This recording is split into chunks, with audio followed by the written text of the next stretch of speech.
आज है 31/8/65 का पैकेट ना रिकॉर्ड चला है। जाग सजनिया जाग। ओम शांति। गीत का अर्थ तो बहुत सहज है।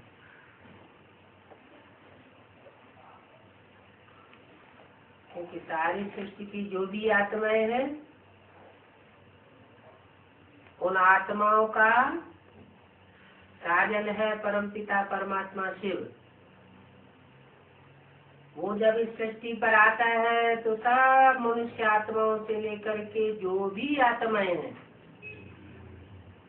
सबको जागृत करता है कि पुरानी सृष्टि जाने वाली है और अब नई सृष्टि आने वाली है। दुख की दुनिया गई की गई और सुख की दुनिया आने वाली है।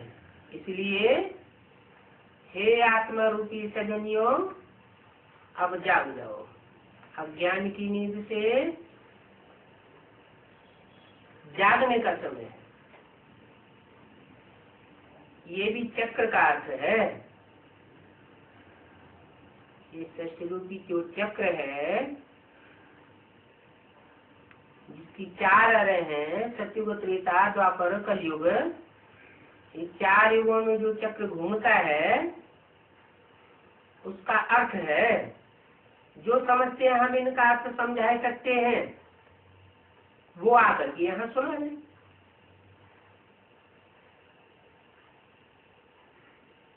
जंगली नहीं बनना है। जैसे जंगल में जानवर होते हैं, जंगली मनुष्य होते हैं, तो उनको तो कुछ ज्ञान नहीं होता। ये तो तुम जानते हो जो पूरे बाप के बने हैं वो बाप से वर्षा भी पूरा पावेंगे। बाप के पूरे बने और अधूरे बने का क्या मतलब हुआ?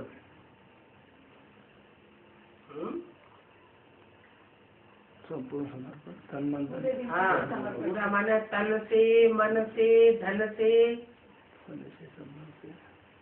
व्यक्तियों से जो संबंध जोड़ा जाता है उन संबंधों से, संपर्क से, सब प्रकार से पूरा अर्पण में जिनका जीवन है वो बाप से पूरा वर्षा पाते हैं।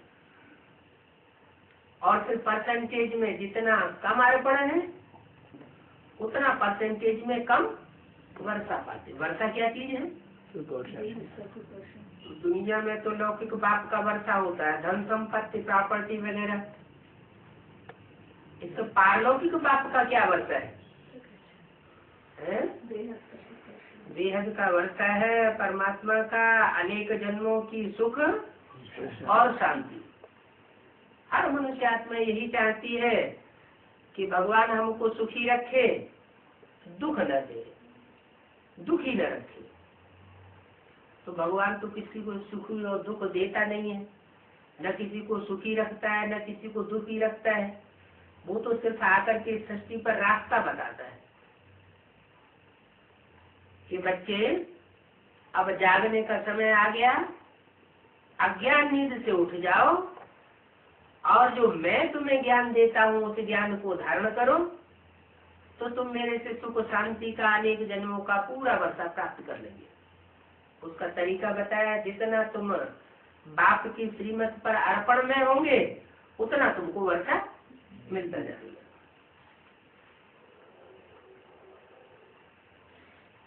शिव बाबा को पूरा सरेंडर कर देते हैं, फिर पूरा लेते हैं। बाबा ने एक बच्ची से पूछा, तुमको संतान कितना है? तो बच्ची ने बोला 8 संतान है।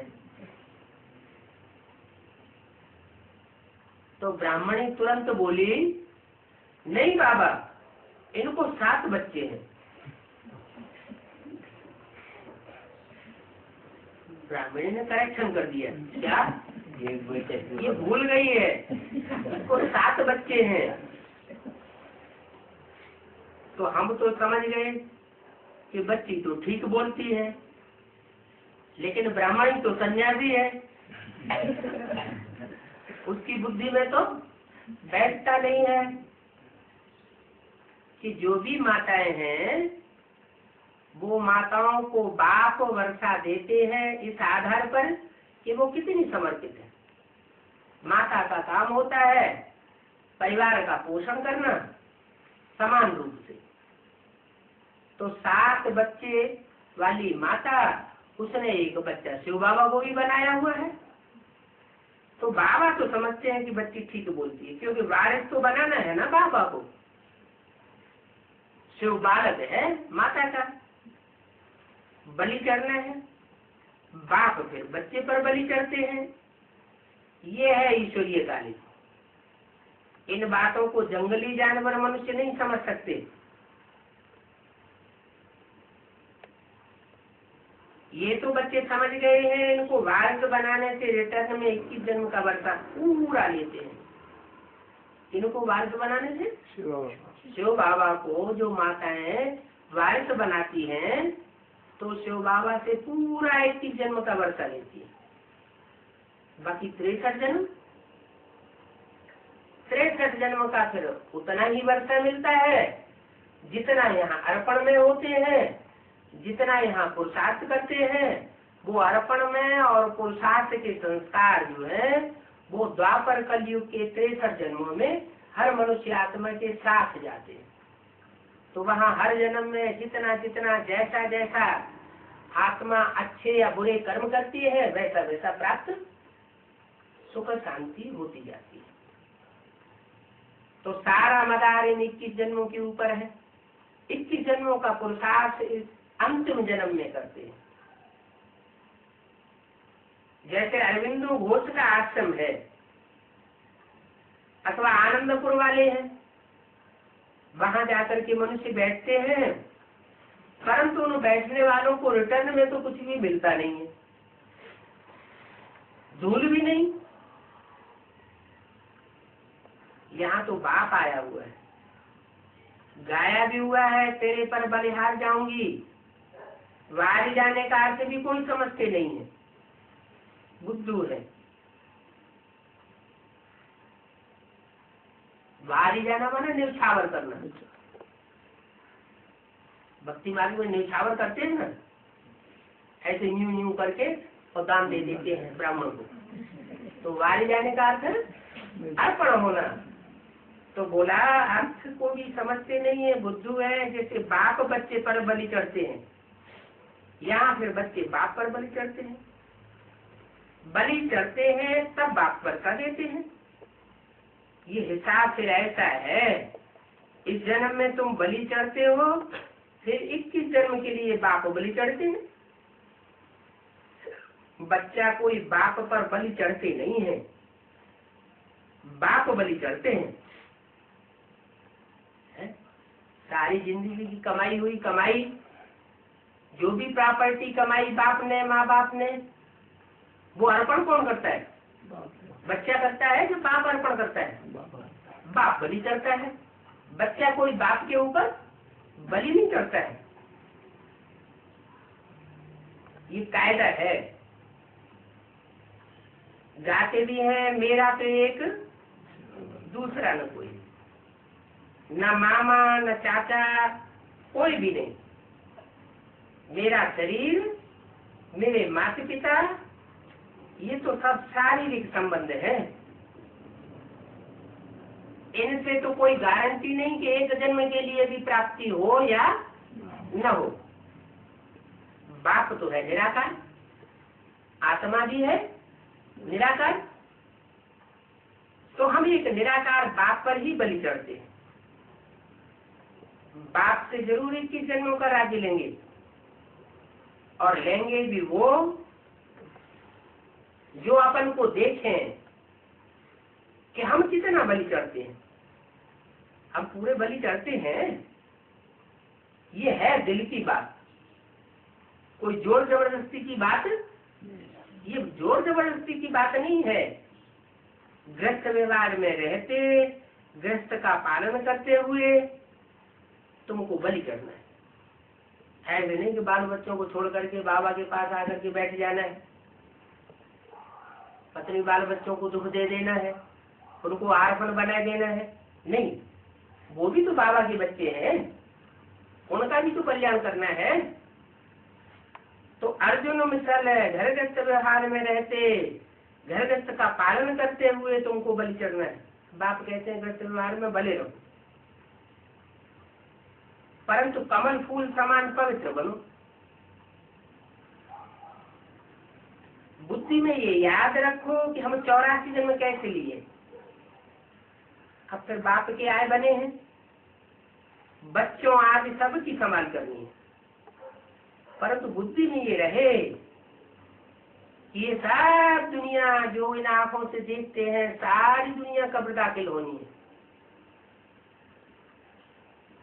अब हमको बाप के पास जाना है, जिसके लिए ही बाप को याद करते हैं, बलि करते हैं, जिसका ये वजह से प्रतिगुण मिलता है।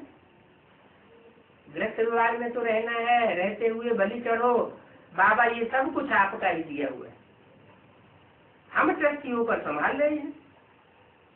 मनुष्य तो सिर्फ कहने मात्र कह देते हैं ये सब ईश्वर का दिया हुआ है, लेकिन अंदर से तो जानते हैं ये सब माँ बाप से उनको प्रॉपर्टी मिली हुई है या उनकी खुद की कमाई हुई प्रॉपर्टी है।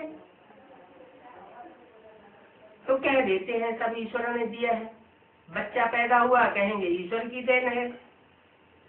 अब फिर बच्चा मर जाएगा तो रोने लग पड़ेंगे, अरे ईश्वर ने दिया, ईश्वर ने लिया, तो तुम क्यों रोते हो? क्योंकि मोह लग पड़ता है। यहाँ तो रोना ही नहीं है, जानते हैं ये तो पराई चीज हो गई,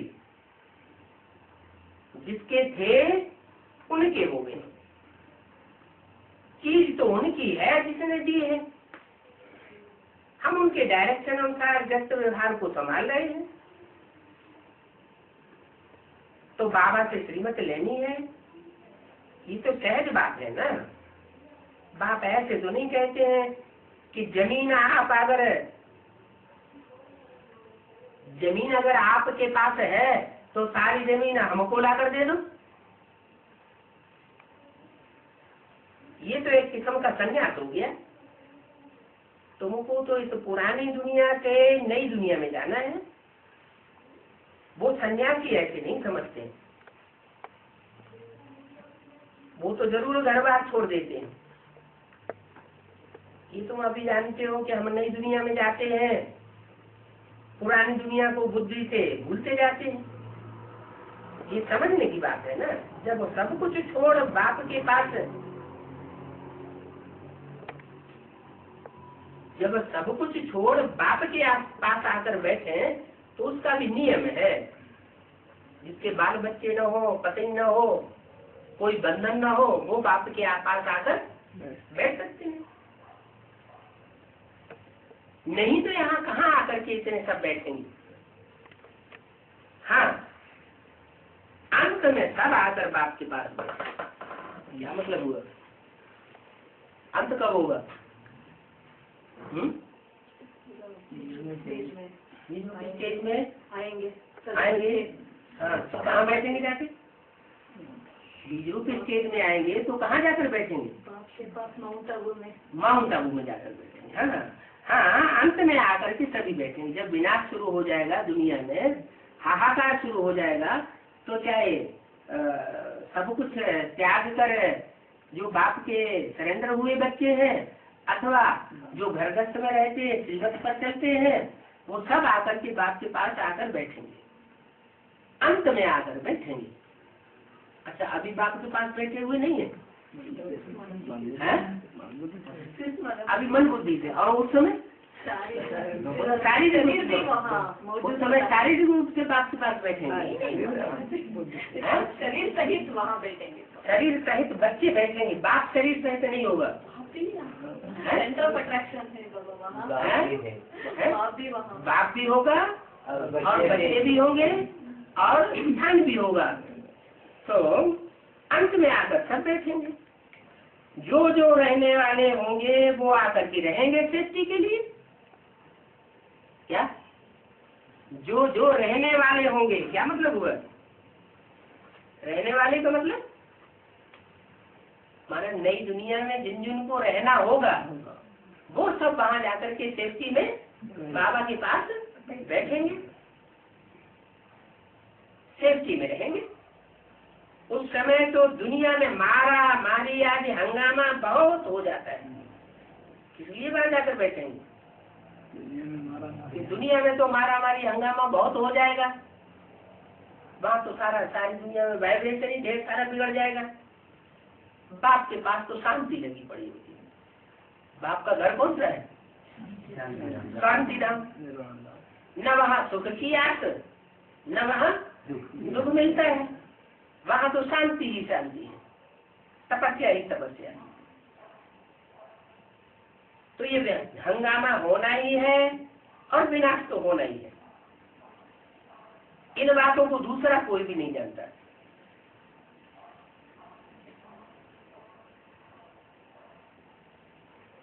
तुम बच्चे जानते हो ये नेचुरल कैलेमिटी, सिविल वार आदि ये सब जल्दी ही आने वाली है।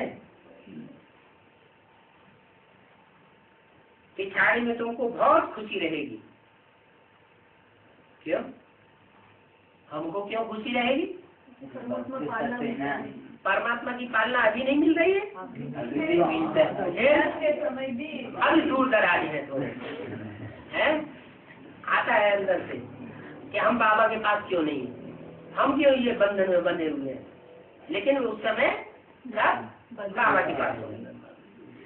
पिछाड़ी में तुमको बहुत खुशी रहेगी और फिर खुशी ये रहेगी कि सारी दुनिया तो उस विनाश की आग में जल रही है और हमको बाबा ने बचा लिया। कौन सी दुनिया जल रही है? वह दुनिया जल रही है जिसने हमको बहुत जलाया। जैसे बाबा पूछते हैं रावण को क्यों जलाते हैं? क्योंकि रावण तुमको जलाते हैं, इसलिए तुम रावण को जलाते हो। तो अभी तो हमें इसी दुनिया में रहना पड़ता है ना, तो इस दुनिया में रहना पड़ता है तो बाहर की दुनिया की बातें हमें सुननी पड़ती है। तो बोला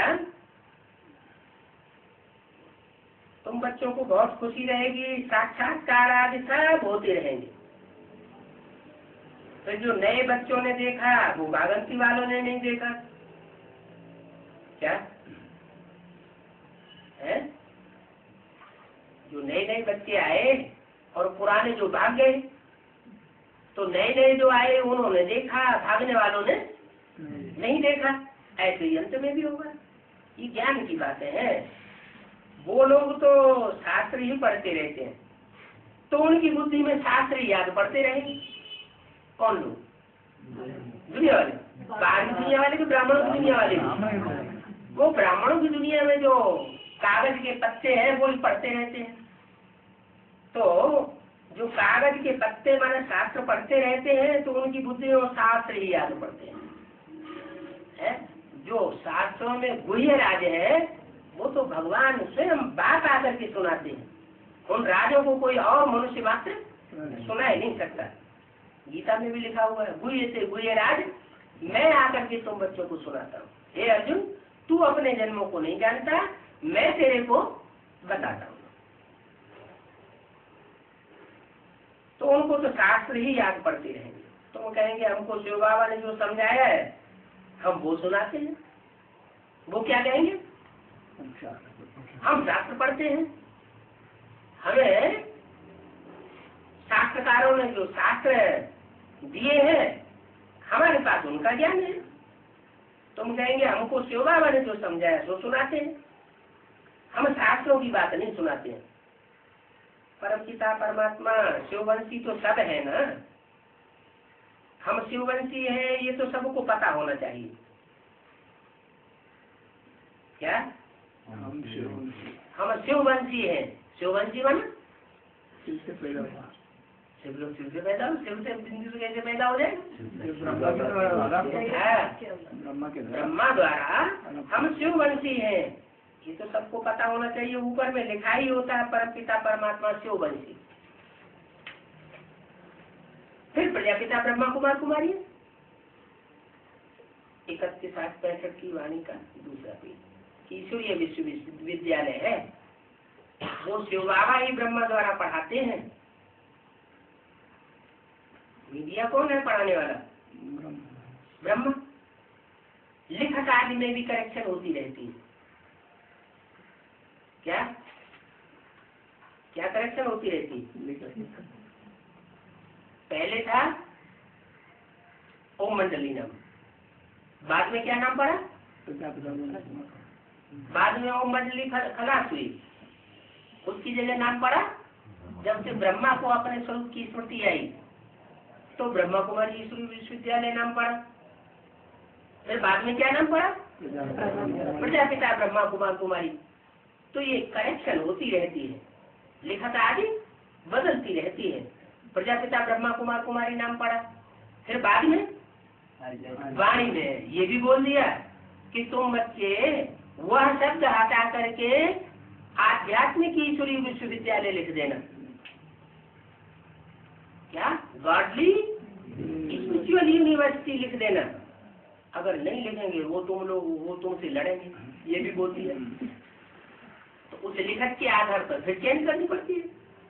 क्या चेंज हुई? वो प्रजापिता ब्रह्मा कुमारी शब्द हटा दिया गया और क्या लिखा? आध्यात्मिक ईश्वरीय विश्वविद्यालय, स्पिरिचुअल गॉडली यूनिवर्सिटी नाम लिखना पड़े। फिर सभी संस्थाओं में बाद में यही लिखना पड़ेगा, ये भी बोला।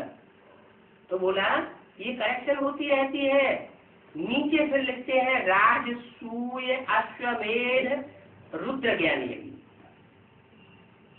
सिर्फ ज्ञान नहीं है, रुद्र अक्षर लिखना है। क्यों? अभी तो शिववंशी की बात हो रही थी, तो शिव यज्ञ लिखना चाहिए। ब्रह्मा के द्वारा ज्ञान देते हैं तो ब्रह्मा यज्ञ लिखना चाहिए। न शिव यज्ञ, न ब्रह्मा यज्ञ, न ब्रह्मा कुमार कुमारी यज्ञ। ब्रह्मा तो विष्णु बनता है, विष्णु यज्ञ भी नहीं। रुद्र अक्षर क्यों डाल दिया? रुद्र अक्षर क्यों लिखना है? हाँ, क्योंकि यज्ञ के आदि में भी जो निराकार सुप्रीम सोल शिव आया था, उसने कोई स्वरूप के द्वारा रौद्र रूप धारण किया था और सारा पूरा का पूरा सारा यज्ञ तहस नहस हो गया था। और अंत में वही विनाश ज्वाला प्रज्वलित करने वाले फिर उनको ही संपन्न करना है। तो जब संपन्नता आती है तब संपूर्णता आती है। तो ज्ञान यज्ञ ये संपूर्णता को पहुंचता है, संपन्न स्टेज को पहुंचता है। वो किसके द्वारा पहुंचता है? रुद्र के द्वारा। रुद्र किसको कहा जाता है? 33 करोड़ देवताओं में कोई है जिसको रुद्र कहा जाता है? जो त्रिदेव है उनमें से जो महान देव बनता है, महादेव, जिसको सूक्ष्म वतन की पुरियों में सबसे ऊपर दिखाया जाता है, उसका नाम है रुद्र। और रौद्र रूप धारण करता है। क्या? ब्रह्मा के प्यार भरे रूप से बच्चे नहीं सुधरते, विष्णु के रूप से भी, ला और लब के बैलेंस से भी बच्चे नहीं सुधरते। सुधरते कब है? जब वो रौद्र रूप धारण करता है। फिर लिखते हैं ईश्वरीय जन्म सिद्ध अधिकार। क्या? जब वो रौद्र रूप धारण करे तब बच्चे ईश्वरीय जन्म सिद्ध अधिकार प्राप्त करें। दैवी स्वराज्य, बाप से ही सत्य की स्वराज्य का जन्म सिद्ध अधिकार लेना है। कैसा अधिकार? दैवी स्वराज्य तो, लेकिन जन्म सिद्ध अधिकार।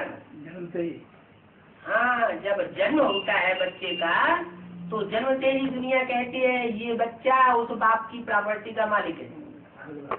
जन्म लिया और वो मालिक बन गया। तो अभी जन्म लिया कि नहीं लिया है? कहते हैं जब छठी हो जाती है, नामकरण हो जाता है, तब बच्चा प्रॉपर्टी का वारसदार कहा जाता है, उसका नाम सहित बताया जाता है कि ये बच्चा अमुक नाम का, ये अमुक बाप की प्रॉपर्टी का हकदार है। तो अभी हम बच्चों का नामकरण हुआ कि नहीं हुआ? हुआ, हो गया। शंकर जी है कि विष्णु जी है कि ब्रह्मा जी है कि राम है कि सीता है, क्या है? ये सभी एक ही है, एक ही है, एक ही को वर्षा मिलेगा, वो एक ही को वर्षा मिलेगा। और बाकी बच्चों के 108 को वर्षा नहीं मिलना है, मिल जाएगा। तो जो उनका नाम भी बताओ है? क्यों नहीं बताओगे? गप्पा मार दिया। जानते हैं बाबा हम, अरे तो हम जानते हैं तो हम प्राप्त करेंगे, तुम जाने तो तुम प्राप्त करोगे। है नाम तो होना चाहिए ना बच्चे का, नामकरण होता है तो फिर कहा जाता है कि अमुक बच्चा इस नाम का इस बाप की वर्षे का हकदार है। तो जन्म सिद्ध अधिकार है। बाप से जैसे ही जन्म मिलता है, जन्म माना प्रत्यक्षता, जैसे बच्चा होता है ना, पहले गर्भ में पेट में गुप्त होता है तो अधिकारी नहीं कहा जाता। फिर जब गर्भ से गुप्त स्टेज से बाहर प्रत्यक्ष होता है तो कहते हैं बच्चे ने जन्म लिया। सब देखते हैं, सब जानते हैं। तो ऐसे ही हमारी आत्मा भी अभी गर्भ में गुप्त पार्ट बजाई रही है। हमें पता नहीं है कि हमारा पार्ट 33 करोड़ देवताओं में से कौन से विशेष देवता का पार्ट है।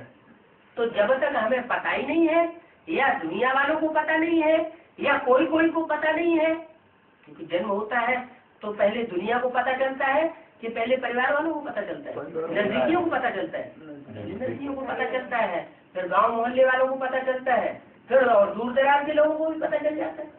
तो ऐसे ही यहाँ भी जो ईश्वरीय जन्म से अधिकार प्राप्त करते हैं, जन्म लेते हैं, तो वो जन्म लेने वाले ब्राह्मण उस वर्षे के हकदार डिक्लेयर हो जाते हैं। नंबरवार जैसा जैसा समर्पण बुद्धि वैसा वैसा वो अधिकार प्राप्त करते हैं, वैसा वैसा उनका काम के आधार पर शास्त्रों में वो नाम दे दिए गए। तो ये जन्म से अधिकार लेना है। ये है रुद्र ज्ञानी की भी 5000 वर्ष पहले मित्र स्थापन हुआ है। जैसे पहले स्थापन हुआ था वैसे अभी भी स्थापन हुआ है, होगा नहीं हुआ है। यज्ञ के आज में ही स्थापन हुआ है। बाबा हिंदी में लेफ्ट हैंड बनवाए रहे। क्या किसमें बनवाए रहे? हिंदी में नहीं बनवाए रहे लेफ्ट हैंड, हिंदी में बनवाए रहे। क्यों? सिंधी भाषा में राइट हैंड बनवाए रहे क्या? राइट हैंड और लेफ्ट हैंड का मतलब क्या है?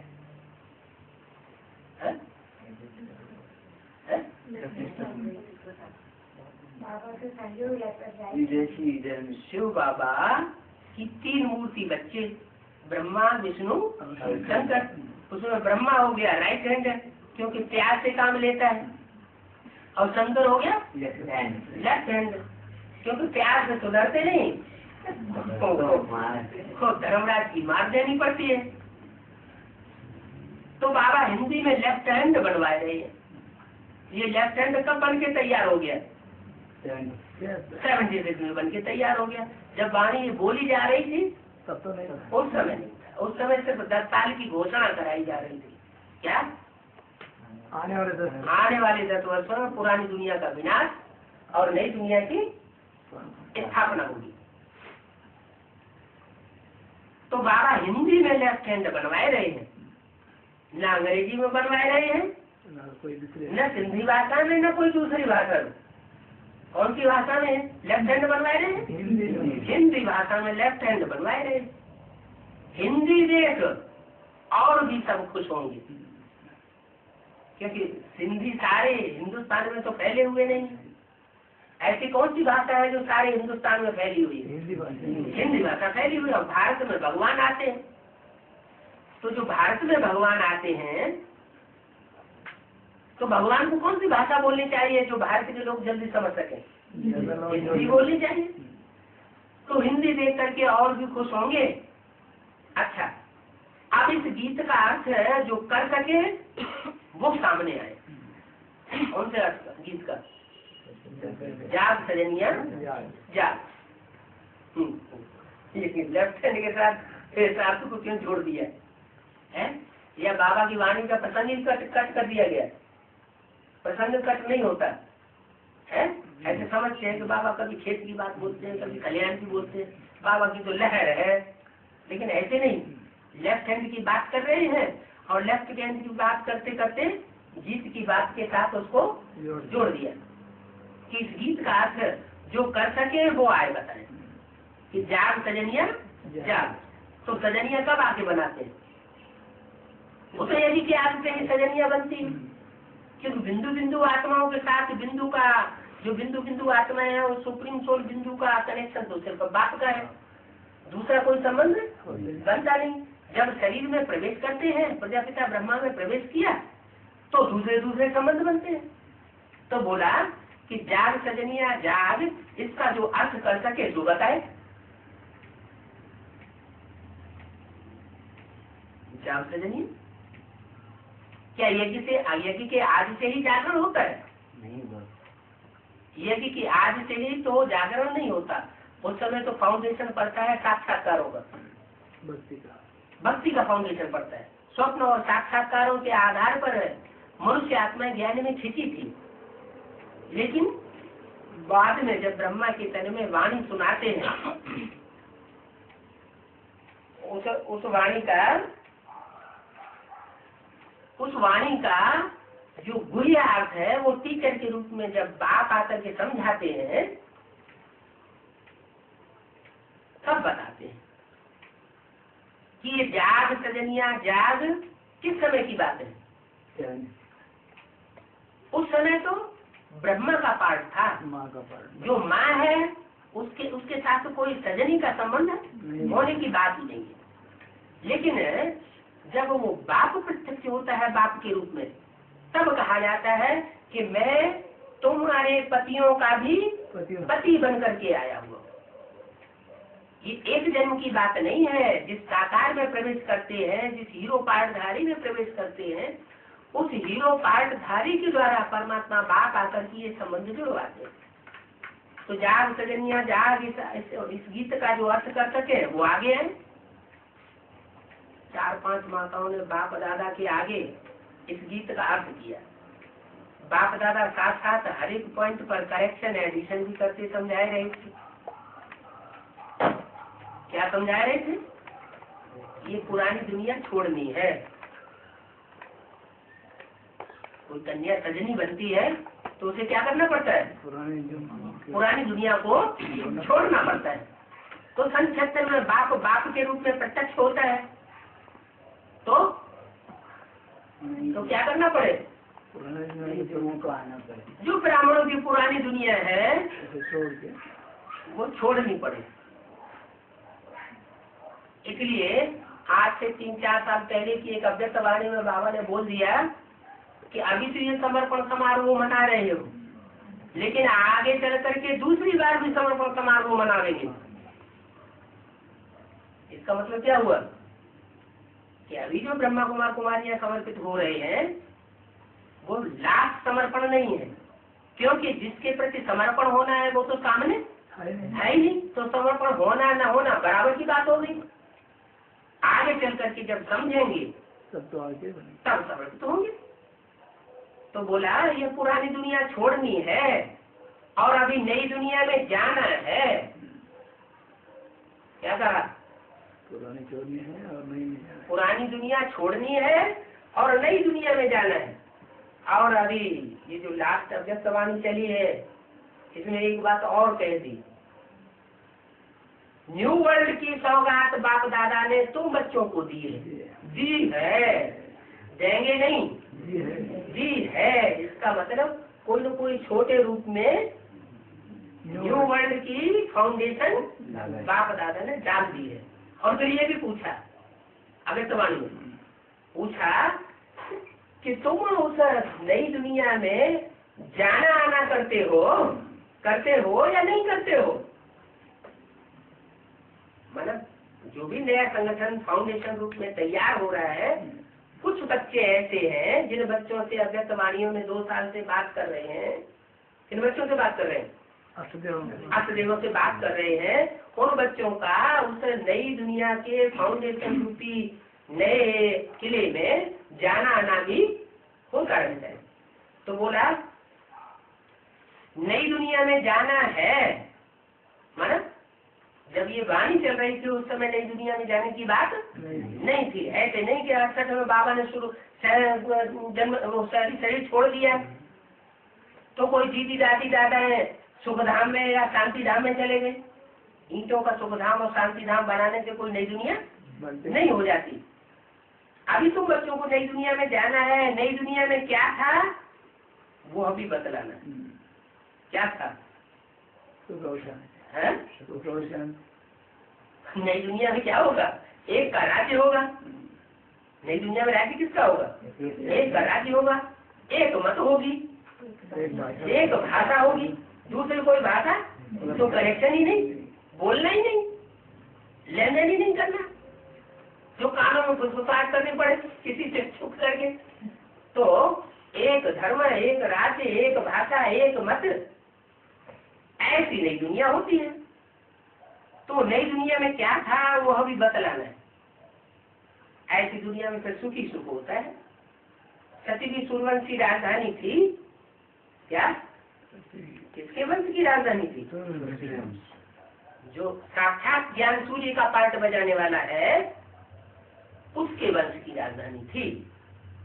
उसमें फाउंडेशन में सतयुग के आदि में जब फाउंडेशन बना नहीं दुनिया का तो उसमें चंद्रवंशी भी नहीं थे। क्या? सारे के सारे सूर्यवंशी। सूर्यवंशी राजधानी थी। ऐसे कहीं कहते हैं कि सूर्यवंशी चंद्रवंशी राजधानी आदि में थी। सूर्यवंशी राजधानी थी, फिर चंद्रवंशी राजधानी हुई।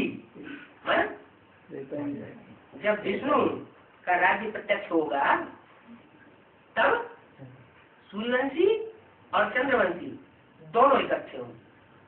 चंद्रवंशी कृष्ण और सूर्यवंशी राम, ये दोनों ही ग्रुप्स जो है इकट्ठे होकर एक हो जाएंगे और फिर चंद्रवंशी सूर्यवंशी राजधानी कही जाएगी। ये 84 का चक्कर सिद्ध करके बतलाना है। क्या? इन सूर्यवंशियों चंद्रवंशियों को ही 84 का चक्कर लगाना होता है। बाकी दूसरे कोई वंशी ऐसे नहीं है जो पूरे 84 जन्म लेते। ये भारतवासियों, तुम अभी कर्म भ्रष्ट धर्म भ्रष्ट बन गए।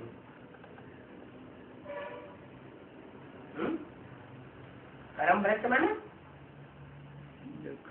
कर्मेंद्रियों से जो भी कर्म करते हो वो भ्रष्ट कर्म करते हो। और धर्म भ्रष्ट माना किसी एक धर्म की धारणा पर नहीं चलते हो। आज शिव बाबा की कही हुई बातें मानते हैं, कल कोई देहधारी धर्मगुरु पढ़ाई देता है तो उसकी भी बातें मानने लग पड़ते हैं। एक मत पर नहीं चलते, अनेक मत पर चल पड़ते हैं। एक से ज्ञान सुना तो अब व्यभिचारी ज्ञान होगा, अनेकों से ज्ञान सुना तो व्यभिचारी ज्ञान हो जाएगा। तो धारणा भी कैसी हो जाएगी? व्यभिचारी धारणा हो जाएगी, तो धर्म भी भ्रष्ट हो जाएगा। भारत सोने की चिड़िया थी, अब तो कंगाल है। इसलिए कंगाल है, धर्म भ्रष्ट कर्म भ्रष्ट हो गए हैं, इसलिए कंगाल है। घर आज सब बर्बाद कर दिया, माना घर आज सब बर्बाद कर दिया। बर्बाद कर दिया माना बेघर हो गई। बेघर से क्या बन गया? सीढ़ी के अंत में कौन सा चित्र दिखाया? बेघर। हाँ, घर आज सब बर्बाद कर दिया है, बेघर हो गए हैं, एकदम उतरती कला हो गई है। बाप फिर आकर के चढ़ती कला बनाते हैं, अंत में फिर पतित काले बन जाते हैं। फिर बाप आकर कहते हैं अब पवित्र बनो और मुझे याद करो। क्या? अब पवित्र बनेंगे तो मेरे को याद नहीं कर सकेंगे।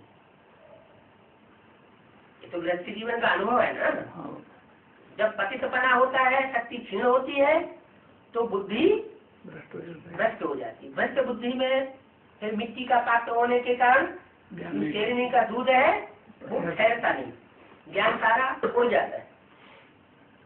जैसे कि शंकर जी को तीसरा नेत्र दिखाया जाता है, तो त्रिनेत्री के बच्चे भी कैसे हुए? त्रिनेत्री होना चाहिए। सूर्य के बच्चे सूर्य जैसे रोशनी मारने वाले होने चाहिए, लेकिन जब अपवित्र होते हैं तो वो तीसरा नेत्र उड़ जाता है। तो अंत में पतित काले बन जाते हैं। तो बाप आकर कहते हैं आप पवित्र बनो, मुझे याद करो। गीता का भगवान ज्ञान सागर पतित पावन शिव है, श्री कृष्ण नहीं है। क्या मुझे याद कब कर सकेंगे? जब गीता का भगवान जब गीता के भगवान के राज को समझेंगे। गीता का भगवान कृष्ण नहीं, शिव है। श्री कृष्ण नहीं है, श्री कृष्ण और ब्रह्मा नहीं है। तथाकथित ब्रह्मा कुमार कुमारियां किसे गीता का भगवान मानते हैं? गीता का साकार में भगवान एकमात्र किस व्यक्ति को मानते हैं? ब्रह्मा बाबा को मानते हैं। ज्यादा लेख रहा है ब्रह्मा, जो कृष्ण की सोल बनने वाली है, कृष्ण के रूप में सती में जन्म लेने वाली है, उनको वो गीता का भगवान साकार रूप में मानते हैं। दुनिया में और किसी व्यक्तित्व को गीता का साकार भगवान नहीं मानते। और बाप क्या कहते हैं? मैं आकर के जो गीता ज्ञान सुनाता हूँ, उस गीता ज्ञान को जब सुनाऊंगा तो मुख चाहिए कि नहीं चाहिए? बिना मुख के गीता ज्ञान सुनाया जाएगा क्या? मैं आकर के जो गीता ज्ञान सुनाता हूँ, उस गीता ज्ञान से स्वर्ग की स्थापना होती है मेरे द्वारा। मैं स्वयं आकर के गीता ज्ञान सुना करके स्वर्ग की स्थापना करता हूँ। मेरे सिवाय और कोई स्वर्ग की स्थापना नहीं कर सकता। अगर मनुष्य गुरु भी ज्ञान सुनाकर स्वर्ग की स्थापना कर सके होते तो 2500 वर्ष में स्थापन किया होता। तो मनुष्य गुरु तो आते हैं, अपना अपना ज्ञान सुना करके और चले जाते हैं, स्वर्ग की दुनिया से स्थापन होती नहीं। ऐसे ही ब्रह्मा के द्वारा जो कुछ सुनाया गया, उसका अर्थ जब तक नहीं सुना जाएगा, समझा जाएगा, तब तक किसी की बुद्धि में कोई बात बैठ नहीं सकती। तो मैं आता हूँ तो बाप के रूप में भी आता हूँ, टीचर के रूप में भी आता हूँ, और सदगति करने वाले सदगुरु के रूप में। सदगुरु के रूप में तो गायन है, सिखों में भी गायन है, हिंदुओं में भी गायन है। सदगुरु अकाल मूर्त, क्या कालों का काल, महाकाल, जिसको कोई काल खा न सके, तो उसको कोई काल खाता हुआ नहीं देख सकता। ब्रह्मा को तो काल खाते हुए सबने देखा। तो मैं तो योगी आकर के बनाता हूँ। क्या योगी आकर के बनाता हूँ। योगियों का दिल जो है, वो हार्ट जो है वो मजबूत बनेगा योग के कारण, या कमजोर बनेगा? हार्ट फेल होने वाला बनेगा? हार्ट फेल होने वाला नहीं बन सकता। तो वास्तव में मैं जब आता हूँ तो आकर के कार्य को संपन्न करके जाता हूँ। जब तक पुरानी दुनिया का विनाश नहीं हुआ है, नई दुनिया का फाउंडेशन नहीं पड़ा है, तब तक मैं वापस नहीं जा सकता। तो बोलते हैं कि पतित पावन शिव है न कि श्री कृष्ण। किससे बोलते हैं? बाप आकर बोलते हैं तो किससे बोलते हैं? बच्चों से बोलते हैं। यानी बच्चों की ही बुद्धि में ये बात नहीं बैठी हुई है क्या कि गीता का भगवान श्री कृष्ण उर्फ ब्रह्मा नहीं है, गीता का भगवान है, निराकार परम पिता परमात्मा शिव शंकर भोलेनाथ का स्वरूप है।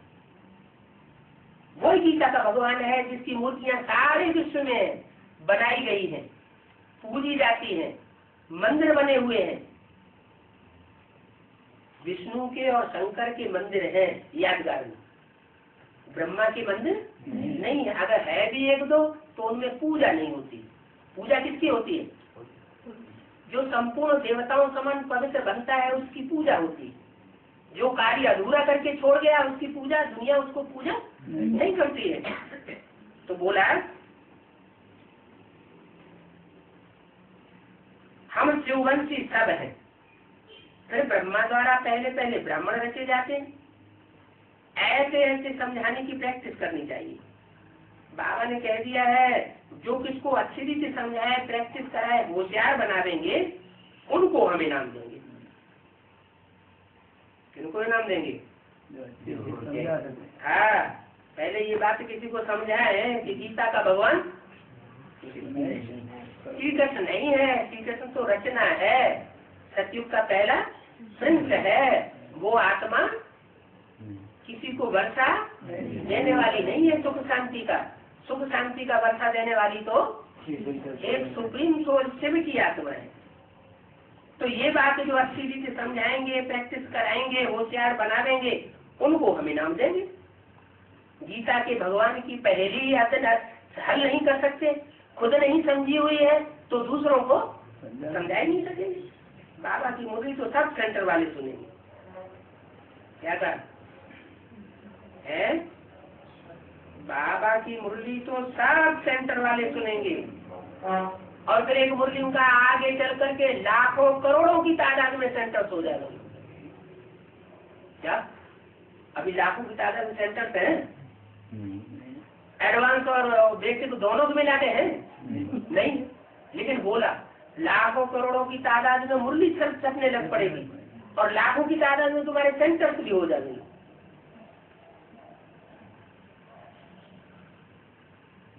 तो जब सेंटर वाले सभी सेंटर वाले मुरली सुनेंगे, फिर हर एक सेंटर में ऐसे सिखलाना है, हर एक सेंटर में ऐसे सिखलाना है। बाबा ने सुनाया था नेपाल में छोटे छोटे बच्चों को कुकुरी पकड़ाए सिखलाते हैं।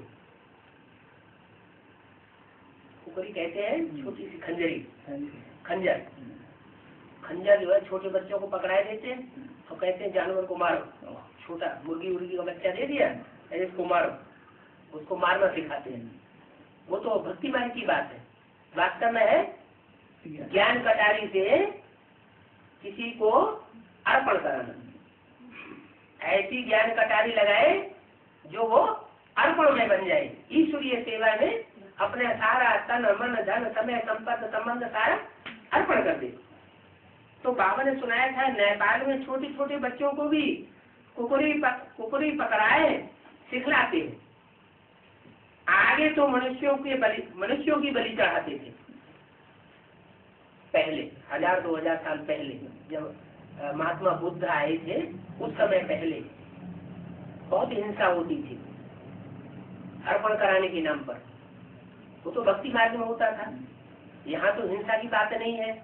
यहाँ तो बाबा ज्ञान आकर के ऐसा सुनाते हैं जिससे बच्चे अर्पण में जीवन बिताते हैं और उसको कहते हैं बलि चढ़ना। तो आगे तो मनुष्यों की बलि चढ़ते थे, फिर जो खाते थे उनको आदमखोर कहा जाता था। मनुष्यों की बलि चढ़ाई, काटा पीटा भूना और फिर खाया। तो बड़े बड़े यज्ञ होते थे, उन यज्ञों में मनुष्यों को भी काट करके स्वाहा कर देते थे।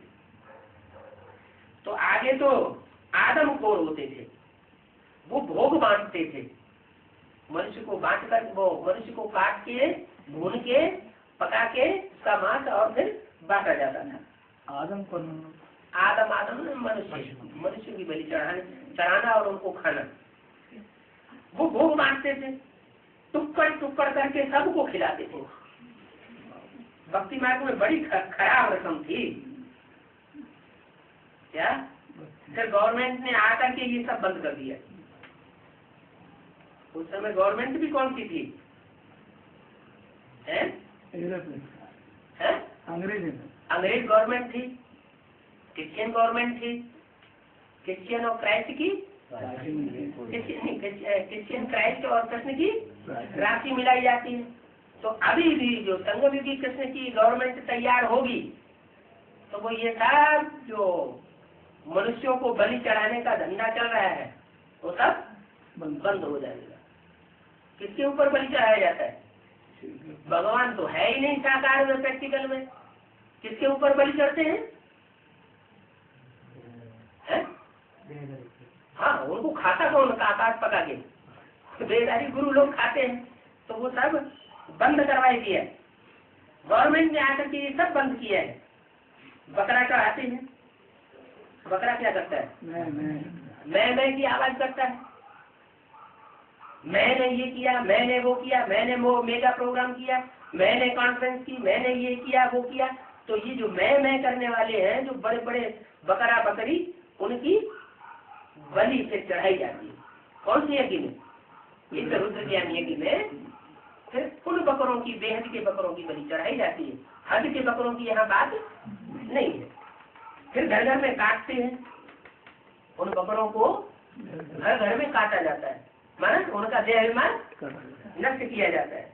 बलि करने का रिवाज था, तो तुम बच्चों को ये प्रैक्टिस करनी चाहिए। लो, अब क्यों स्थूल रूप में प्रैक्टिस करनी चाहिए? ये तो देहाभिमान को नष्ट करके और ईश्वरीय सेवा में अर्पण करने की बात है। ईश्वरीय सेवा में अर्पण कैसे होगी? कि जैसे बाप चलाए वैसे चले, तो कहेंगे कि ईश्वरीय सेवा में अर्पण हुआ। और चलाने वाले हो आसुर, आसुरी डायरेक्शन दे, या अखबारों में ग्लानी छपा दो, कोर्ट में केस करवा दो। तो ऐसे आसुरी डायरेक्शन देने वालों की मत पर चलेंगे तो नीचे गिरेंगे या ऊपर उठेंगे। ईश्वर की बलि थोड़ी हुई, फिर वो तो आसुरी बलि हो गई। तो प्रैक्टिस करनी चाहिए। बुद्धि में धारणा होगी तो नशा अच्छा होगा, रोशनी रहेगी। चढ़ती कला कैसे होती है, फिर उतरती कला कैसे होती है? हम भारतवासी इतने ऊंचे थे, अब फिर नीचे बन गए हैं। फिर बाप भ्रष्टाचारी से श्रेष्ठाचारी बनाते हैं। जो भ्रष्ट कर्म करने वाले हैं, उन भ्रष्ट कर्म करने वालों को फिर बाप आकर के असली ज्ञान सुना करके भ्रष्टाचारी से श्रेष्ठाचारी बनाते हैं। यहाँ तो एक भी पावन नहीं है। कहाँ? जब वाणी जलाते थे तो बाहर की दुनिया की ये बात थी। अभी भी वाणी वही चल रही है। क्या? पहले जो वाणी चली थी वो माँ के रूप में बेसिक नॉलेज वाली वाणी थी, और अभी टीचर के रूप में वाणी चल रही है। वाणी वही है। जैसे प्राइमरी स्कूल में तुलसीदास के, सूरदास के कवित्व और दोहे वही होते हैं। फिर BA में वही दोहों का अर्थ समझाया जाता है विस्तार में। तो यहाँ भी बताया है, यहाँ तो एक भी पावन नहीं। क्या मतलब हुआ? तो पावन बनाने का जो उस समय जो बात थी वो बेसिक नॉलेज की बात थी, दुनिया वालों के लिए लागू होती थी। और अब वही नॉलेज ब्राह्मणों की संगम की दुनिया के लिए लागू हो रही है। तो बोला अभी भी ब्राह्मणों की संगम की दुनिया में कोई एक भी पावन नहीं है, पतित दुनिया है। अब बाप कहते हैं अब मेरे साथ योग लगाओ, मेरे साथ योग लगाओ। और कहते हैं, कहने वाला कहेगा तो मुख से कहेगा, और जो मुख से कहेगा उसके साथ जब लोग योग लगाएंगे तो बिंदी के साथ योग कहा जाएगा, या साकार में जो सुप्रीम सोल कार्य कर रहा है उसके साथ योग लगाना कहा जाएगा। साकार में जो सुप्रीम सोल जैसे यहाँ बोल रहे हैं, अब बाप कहते हैं, माने कहने वाला है और उसको मुख भी है, उसको जिसको मुख है उसको शरीर भी है। अब बाप कहते हैं अब मेरे साथ योग लगाओ, मेरे साथ योग लगाओ ना। अगर कहे बिंदी के साथ तो बिंदी बिंदी तो सारी मनुष्य आत्मा है, कीड़े मकोड़े पशु पक्षी सारे ही बिंदु है। कोई ऐसी जीवात्मा है जो बिंदु ना हो? ओरिजिनल में जन्म लेने से पहले सभी बिंदु होते हैं। लेकिन मेरे साथ योग लगाओ, उसमें कोई बिंदु के साथ की बात ही नहीं। हाँ, वो बिंदु जब किसी विशिष्ट व्यक्ति में, व्यक्तित्व में प्रत्यक्ष हो तब कहा जाए कि मेरे साथ योग लगाओ तो तुम्हारे विकर्म विनाश हो जाएंगे। तो तुमने जो भी विपरीत कर्म किए हैं, विकर्मन विपरीत, काहे की विपरीत? हाँ, ब्राह्मणों की दुनिया की बात है। ब्राह्मणों ने ही श्रीमत के बरखिलाफ काम किए हैं, मनुष्य गुरुओं की मत पर। तो अब बाप कहते हैं कि मेरी मत पर चलो तो तुम्हारे जो विपरीत कर्म किए हुए हैं वो सब नष्ट हो जाएंगे। योग आदमी से तुम्हारी खाद निकल जाएगी, तुम सतो प्रधान बन जाओगे। बाबा की याद के सिवाय खाद कब नहीं निकलेगी। क्या कहा? बाबा की याद बाबा की याद के सिवाय। वहाँ देदारी धर्म गुरुओं ने बाबा का अर्थ ही उल्टा कर दिया। बाबा का अर्थ क्या कर दिया? बिंदु या ब्रह्मा बाबा। तो न ब्रह्मा बाबा की याद, मुरली में तो बोला है इनको याद नहीं करना है, इनका फोटो भी नहीं रखना है। तो बाप क्या कहते हैं और देदारी गुरु क्या कह देते हैं, सारा उल्टा कर देते। तो बाप बताते हैं बाबा कहा जाता है, मुरली में ही बता दिया अर्थ बाबा का। बाबा कहा जाता है साकार और निराकार के मेल को। जब वो निराकार सुप्रीम सोल किसी साकार में प्रवेश करता है तब वो बाबा कहा जाता है। तो बोला बाप बाप कहते हैं अब मेरे साथ योग लगाओ तो तुम्हारे विक्रम विनाशों में योगामृत तुम्हारी खाद निकलेगी। बाबा की याद के सिवाय खाद कब नहीं निकलेगी और पद भी भ्रष्ट हो पड़ेगा। क्या कब? अगर बाबा के अलावा किसी और की याद की तो विक्रम भी भस्म नहीं होंगे और तुम्हारा पद भी भ्रष्ट हो जाएगा। भले तुम सारे ब्राह्मण परिवार के मुख्य प्रशासक क्यों बन के बैठ जाओ, लेकिन तुम्हारा वो ऊंचा पद भी क्या होगा? नीचा हो जाएगा। जो ब्राह्मणों की दुनिया थी ना, वो शास्त्रों में कहा जाता है कि शास्त्रों में ब्राह्मणों का मुखिया कौन था? ब्राह्मणों का मुखिया जो नई सृष्टि रची गई उसका मुखिया, उसका नाम क्या दिखाया गया शास्त्रों? प्रजापति। शास्त्रों में उसका नाम दिया है प्रजापति। वास्तव में प्रजापिता का ही नाम लास्ट में पड़ता है प्रजापति। तुम सब सजनिया हो। माना आज में जो बाप बनकर के बच्चों को जन्म देता है, जब बच्चे अपने अपने नंबरवार संपन्न स्टेज पर पहुंचते हैं तो वो उन सबका पति माने रक्षक बन करके बैठता है। अच्छा, मीठे मीठे 5-4 वर्ष बाद फिर से आए मिले हुए बच्चे जो अपने बाप से फिर से सदा सुख का वर्षा ले रहे, 2 बार फिर से कभी क्यों लगाएगी? पहले एक बार मिले थे, पहले एक बार मिले थे 5,000 साल पहले ना, वो तो हर 5,000 साल बाद मिलते ही रहते। तो कहना चाहिए फिर से का मतलब होता है कि जो ब्राह्मणों की दुनिया रची गई, उस ब्राह्मणों की दुनिया में आज में भी बाबा मिले थे और अभी फिर से मिले, फिर से सदा सुख का वर्षा ले रहे हो। इसका मतलब यह कि आज में भी वर्षा लिया था। उसका क्या टेम्पल बना था? कराची में भले हिंदू मुसलमानों की मारकाट हो रही थी, ट्रेन काटी जा रही थी, लेकिन जो कराची में बच्चे एक समंदर के